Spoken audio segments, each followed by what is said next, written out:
The decade 2000s has seen some of the best that the genre has to offer. From movies to video games, ranging from simple remakes, genre-defining titles, and of course, who wouldn't forget titles that takes inspiration from the success of Scream? And one of those titles is this underrated survival horror gem, Obscure. Released in 2004 and developed by Hydravision Entertainment and published by Dreamcatcher Interactive, taking essentially some of the best ideas of the genre and mixing them all up to provide a fun and unique experience.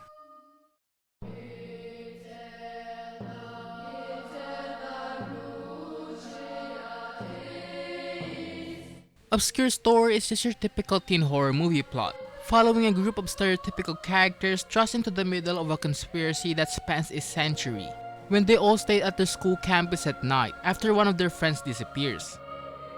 There's Kenny the jock, Josh the group's nerd, Stan the stoner, Shannon the supposedly dumb blonde of the group, and Ashley the cheerleader.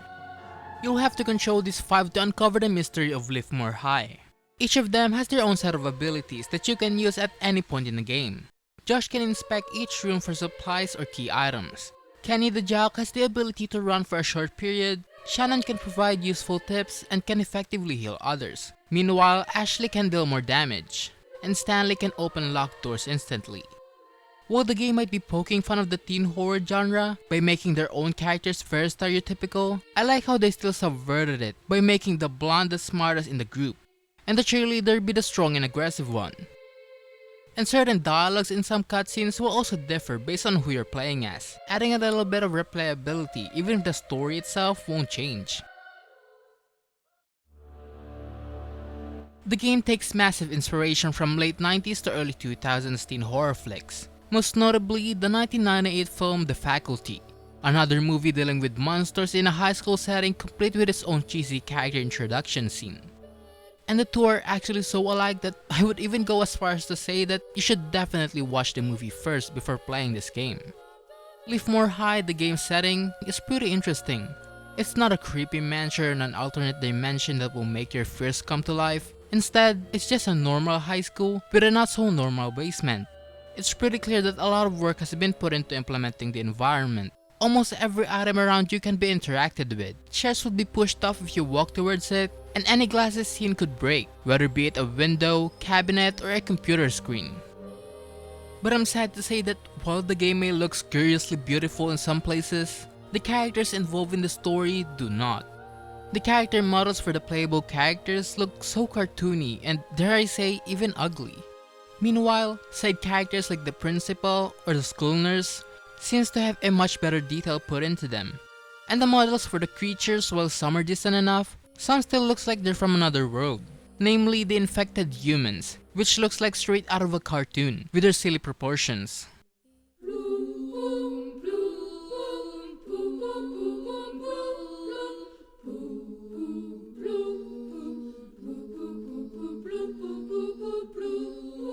Obscure's atmosphere is simply perfect. It won't scare anyone, but the over-the-top orchestra that's playing in the background makes your investigation around the school seem so much grander than it should be.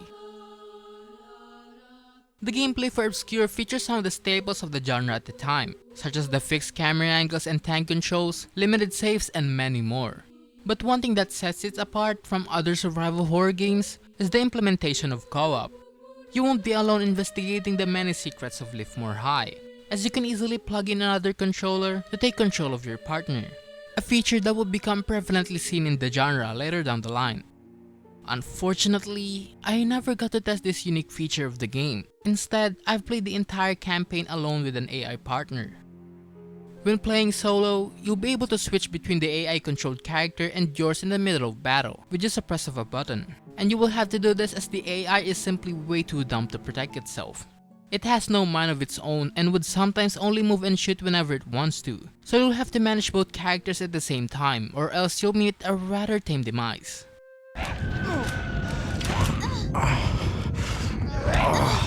Obscure has a permadeath system, so when a character dies they won't magically respawn, though the game will still continue until everyone in the group is dead. I really like this idea. You're basically given 5 lives and after that, it's a game over. Unfortunately, a characters that won't impact the narrative at all, and some of the characters won't even acknowledge it, which kind of makes the feature just kinda there. It exists but doesn't make a huge impact. Obscure's puzzles are pretty straightforward. It won't surprise you or make you scratch your head. Instead, it just goes back to the basics. Something that's more akin to the original Resident Evil game, where you'll take a key item on a room, then use it in its neighboring room. And the boss fights leaves a lot to be desired. All encounters simply require you to pump all your bullets into them as fast as you can, since they are all just standing there in one place, not even moving from their location, which makes it feel like there's no sense of danger. At least dispatching the more common enemies is far more unique. These creatures like to lurk in the dark, so you'll have to get creative with the kills, like combining your flashlight and gun together, or better yet, by using your environment by smashing windows to burn them directly with the sunlight. Going back to the old school survival features, while I love how even the camera angles provide some dramatic flair to the game with its Dutch angles, it can also be a bit of a problem. Whenever you're in combat, most of the enemies that you'll fight will be out of your view, so you won't even know what you're fighting really. You could say that previous survival horror titles also have the same issues, but in Obscure, it's almost like half of the enemy encounters takes place off screen.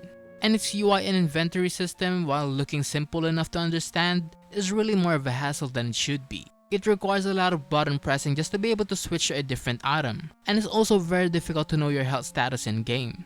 There's an indication to show that you're injured, but sometimes when I'm just grabbed once by an enemy, my character would instantly die, even when it looked like they were perfectly healthy. But then sometimes they won't. Small things like this really sours the experience on an otherwise pretty solid game.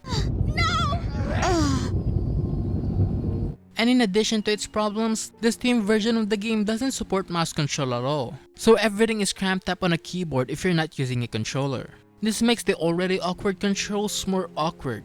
It took me a while to get used to it, but even then, I still needed to look at the settings from time to time just to see which one to press.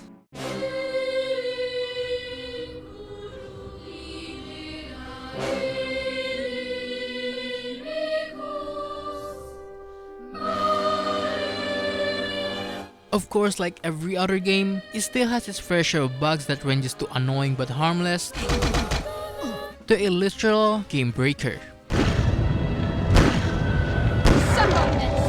For instance, almost every single cutscene in the game doesn't sync up well with the voice acting, which kinda cheapens the experience. Then there's the game breaking bugs that can cause your character to disappear in the middle of battle. They can still respawn back when you go into another room, but if you switch to them when they're still gone, the whole screen will turn to black with no way of fixing this issue. And if you didn't save when that happened, well, you just have to redo everything all over again. But that's the more luckier outcome, as there could even be a possibility where if they do disappear, they would die instantly even without being attacked.